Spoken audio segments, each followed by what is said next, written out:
In other news, an Israeli military court on Wednesday sentenced two Palestinians to 32 and 35 years in prison, respectively, for the terrorist killing of Staff Sergeant Tuvia Yanai Weissman in February of 2016.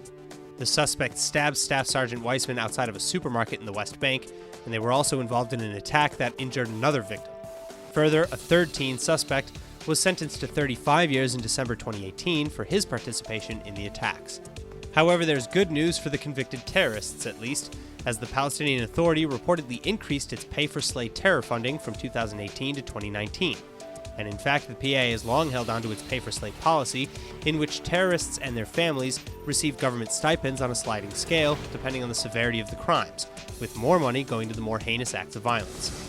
Further, the stipends increase over time served. So, for example, just this week, convicted terrorist Hussam al-Kawasmi will begin getting 4,000 shekels per month instead of his previous salary of 2,000.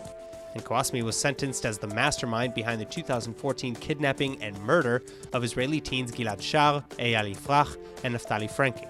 While the PA claims that the terrorists are just freedom fighters, however, as justification for their continued payments, many around the world have used this policy as reason to cut financial aid to Ramallah.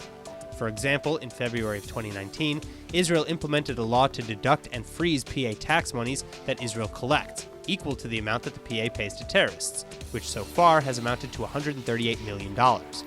Then similarly, the United States passed, among others, the Taylor Force Act, which restricts foreign aid for any organization that materially supports terror.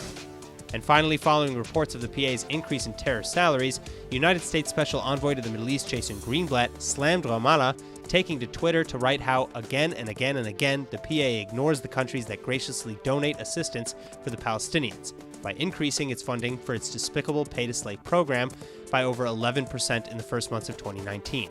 And he concluded, quote, "Why do the donor countries tolerate this?"